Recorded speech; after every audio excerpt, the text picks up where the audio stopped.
আসসালামু আলাইকুম। আমার মনে একটা প্রশ্ন জেগেছে। এই সরকার বিদেশ থেকে যে লোকগুলোকে এনেছে, দেখেন একটা দেশকে সেই দেশের মানুষ তো ভালোবাসবে না। এখন আপনি গায়ে গতরে চামড়ায় সে দেশের মানুষ, আর দীর্ঘদিন আপনি আমেরিকায় বসবাস করে আমেরিকার নাগরিক, ব্রিটেনের নাগরিক, দুইটা আকাশ পাতাল পার্থক্য আছে না? প্রশ্নটা জেগেছে। আমি দেখতে চাই 12 ফেব্রুয়ারি নির্বাচন যদি হয়, সেই নির্বাচনের দিন প্রফেসর আলী রিয়াজ, এই লুৎফে সিদ্দিকী, আশিক চৌধুরী, আরো কিছু নাম আছে যেসব নামগুলো উচ্চারণ করা আমার জন্য বিব্রতকর, কারণ তাদের অনেকের সঙ্গে আমার ব্যক্তিগত পরিচয় ছিল, ব্যক্তিগত সম্পর্ক ছিল। মানুষগুলো কেমন যেন বদলে গেছেন। এই মানুষগুলো ভোট দেয় কিনা? আপনি আপনার দেশের কি পয়েন্টে, মূল চালিকা শক্তির জায়গাটায় আপনি এমন এমন লোককে বসিয়েছেন তারা এই দেশের ভোটারই না।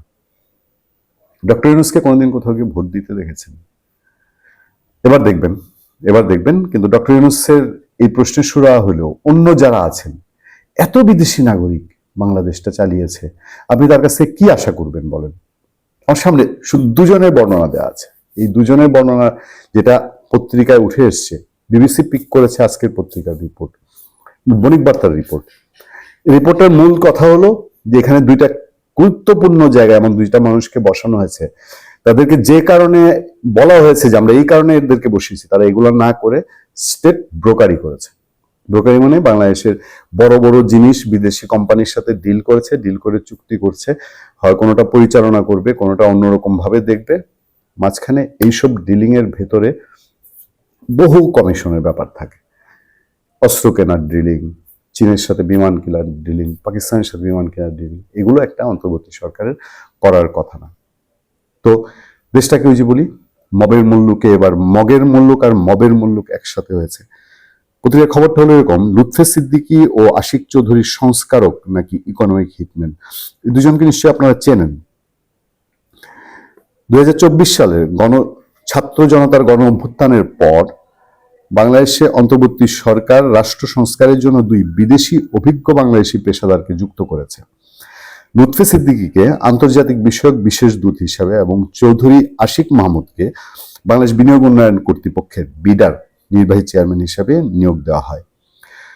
লুৎফে সিদ্দিকীর দায়িত্ব মূলত আন্তর্জাতিক বিষয়াবলী ও আগের সরকারের সময় সংগঠিত অর্থনৈতিক অপরাধ ও খেলাপি ঋণ তদন্তের জন্য ট্রুথ কমিশন গঠনের উপর। একটা আগের সরকারের যারা অপরাধ করেছে, একজনের কাছ থেকে সম্পদ উদ্ধার বা একজনকে পাকড়াও করার কোন নজির আপনারা দেখেছেন এই সরকারের সময়?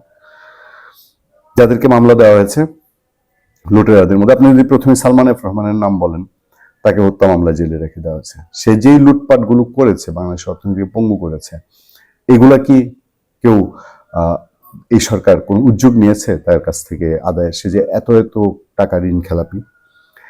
আশিক চৌধুরীর ম্যান্ডেট ছিল বিনিয়োগ বান্ধব পরিবেশ তৈরি ও বিদেশি বিদেশি বিনিয়োগকারীর আস্থা ফিরিয়ে আনা। কিন্তু ঘটনাটা কি ঘটেছে? তবে এই দুইজনের কর্মকাণ্ড নিয়ে বিতর্ক রয়েছে।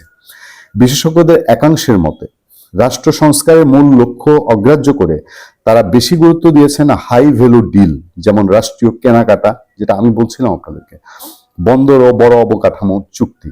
এতে নীতিগত সংস্কার ও দীর্ঘমেয়াদী বিনিয়োগ পরিবেশের উন্নয়নের তুলনায় রাষ্ট্রের সম্পদ ও সিদ্ধান্ত গ্রহণ ক্ষমতার নিয়ন্ত্রণ বিষয়টি আলোচনায় এসছে।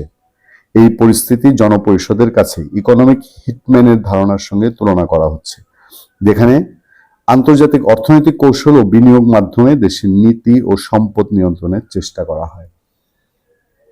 আমি শুধু এটুকুই বলবো, এই বিদেশি লোকগুলো চলে যাবে, এই বিদেশি লোকগুলোকে আপনারা পাবেন না, এবং কখন কোথা দিয়ে চলে যাচ্ছে আপনারা টেরও পাবেন না। কিন্তু মাঝখান দিয়ে দেশটার অনেক বড় ক্ষতি হয়ে গেল। ভালো থাকবেন, সুস্থ থাকবেন। আপনার সাথে আমি আতিক রহমান, পূর্ণিয়া।